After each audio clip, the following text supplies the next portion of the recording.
Bismillahirrahmanirrahim. Assalamualaikum warahmatullahi wabarakatuh. Kami dari kelompok 1 di sini akan mempresentasikan mengenai RBL atau Research Based Learning dari kelompok kami.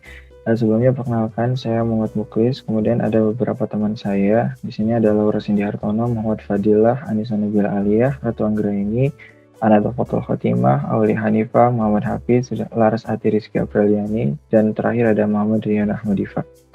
Adapun yang akan kami presentasikan yakni mengenai tujuan, teori dasar, metode percobaan, prosedur percobaan, perhitungan, analisis, dan kesimpulan. Baik, selanjutnya akan dijelaskan bagian tujuan.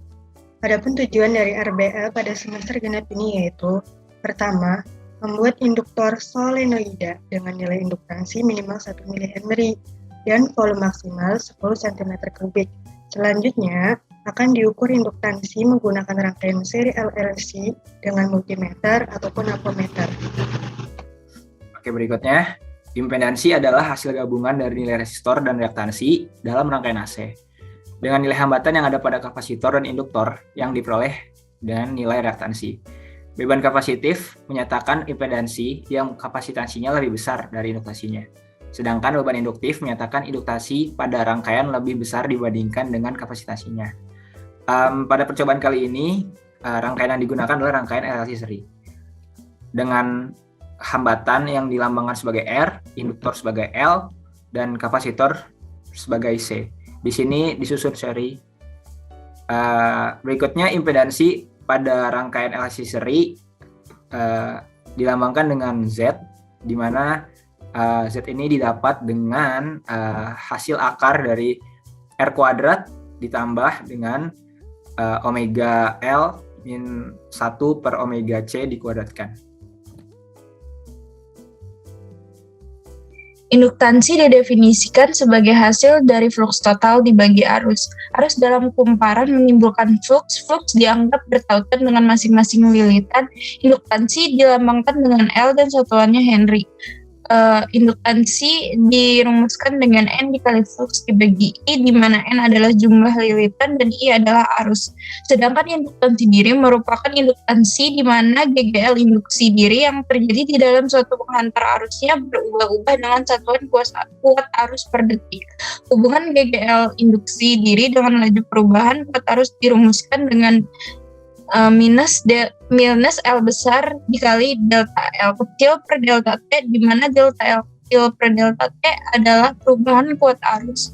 Adapun untuk induktansi solenoida dapat diketahui dari persamaan L besar sama dengan mu0 dikali A dikali N kuadrat per L kecil, di mana mu0 adalah permeabilitas vakum, A adalah luas penampang, L kecil adalah panjang solenoida, dan N adalah jumlah lilitan.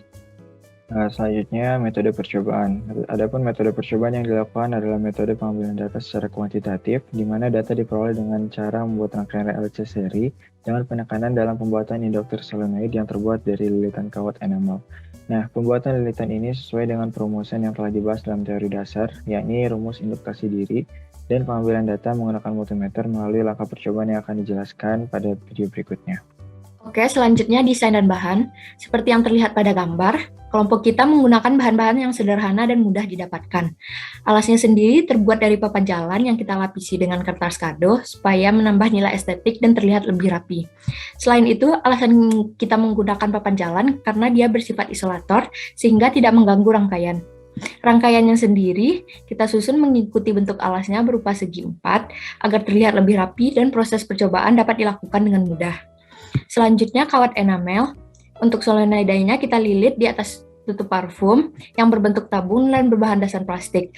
Alasan kita memilih tutup parfum ini karena tidak mudah meleleh dan bersifat isolator.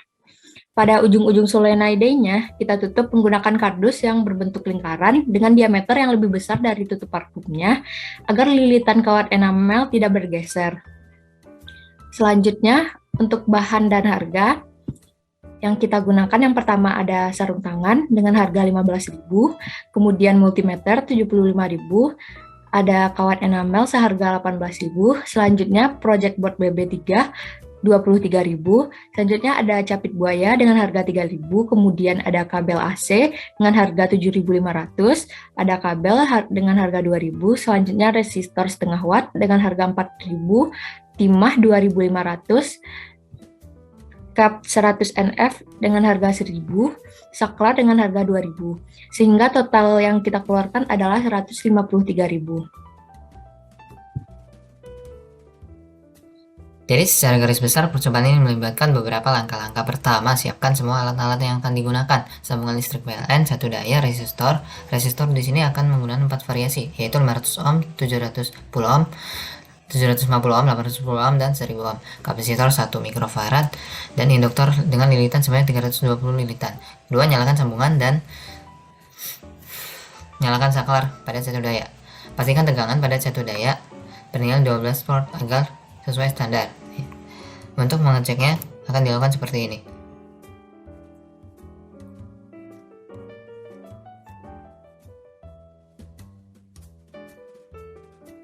Oke. Lalu ketiga, kita cari tegangan pada induktor dan resistor. Untuk kapasitor tidak perlu dicari karena semakin lama nilainya akan sama dengan GGL sumber. Terus untuk mendapat tegangan itu sendiri, kita merangkai probe atau yang untuk multimeternya secara paralel. Sedangkan untuk mengukur arus, itu kita menghitungnya merangkainya secara seri. Namun perlu diperhatikan bahwa multimeter memiliki batas ukurnya masing-masing gitu. Nah, ulangi langkah-langkah tadi menggunakan resistor yang berbeda secukupnya agar bisa dilakukan regresi. Terima kasih. Saya Laura Cindy Hartono, NIM 16721-416. Di sini saya akan menjelaskan cara perhitungan berdasarkan eksperimen rangkaian RLC yang dilakukan oleh kelompok kami. Dari rangkaian RLC yang telah kami susun, kami mengambil data tegangan di R untuk masing-masing resistor seperti ditunjukkan pada tabel 1.1. Data tersebut kami gunakan untuk mencari arus rangkaian RLC. Sesuai persamaan VR sama dengan IR, maka dilakukan regresi linear dengan VR sebagai parameter Y dan R sebagai parameter X. Hasil regresi tersebut yaitu Y sama dengan 0,00464X min 0,73. Sesuai dengan persamaan umum regresi linear yaitu Y sama dengan MX plus C, maka nilai M dalam regresi tersebut mempresentasikan nilai arus rangkaian. Jadi arus rangkaian RLC yang kelompok kami buat yaitu sebesar 0,00464 ampere. Seperti yang sudah diketahui bahwa arus dalam rangkaian RLC selalu tetap di setiap komponen. Oleh karena itu, kita dapat mencari nilai L dengan persamaan VL sama dengan I kali XL. Data VL diperoleh dari percobaan sebesar 0,0018 volt dan data frekuensi didapat dari frekuensi listrik PLN di Indonesia yaitu sebesar 50 Hz. Sehingga L dapat dicari dengan persamaan L sama dengan VL per I2PF. Dan hasilnya yaitu 0,00123 Henry atau sama dengan 1,234 mH. Berikut ini juga ditampilkan grafik regresi linear dari data VR terhadap R dari rangkaian RLC yang kelompok kami buat. Setelah kita mendapatkan nilai induktansi real berdasarkan percobaan, selanjutnya adalah perbandingan L percobaan terhadap L teoretis. L teoretis didapatkan dari rumus mu0 dikali N kuadrat atau jumlah lilitan kuadrat dikali A, yaitu luas, per L, yaitu panjang dari solenoid. Di sini mu0 sebesar 4pi dikali 10 pangkat min 7 dengan N yaitu 320 lilitan dikuadratkan dikali pi dikali R-nya yaitu 1 dikali 10 pangkat min 2 kuadrat. Lalu dibagi dengan panjang dari solenoidnya yaitu 3 dikali 10 pangkat min 2 meter, didapatkan bahwa nilai induktansi secara teoritis adalah 1,34753 mH. Berdasarkan perhitungan nilai induktansi teori dan desain, didapatkan galat dengan menggunakan rumus nilai mutlak dari L teori dikurang L desain per L teori dikali 100%. Dengan L teori yaitu 1,34753 dan L desain seperti yang sudah dijelaskan teman saya 1,234, didapatkan bahwa galat merupakan 8,4%. Jadi kesimpulan yang didapat dari percobaan ini yaitu yang pertama, induktor solenoid dengan induktansi pada percobaan ini diperoleh dengan melilit kawan tembaga atau enamel sebanyak 320 kali dengan jari-jari luar 1 cm dengan panjang solenoid yang terbentuk sebesar 3 cm sehingga volume tabung yang didapat yaitu 9,424 cm3. Yang kedua, setelah melakukan percobaan dan perhitungan diperoleh besar galat sebesar 8,4% yang dihasilkan dari besar induktansi eksperimen senilai 1,234 mH dan besar induktansi teori sebesar 1,3473 mH.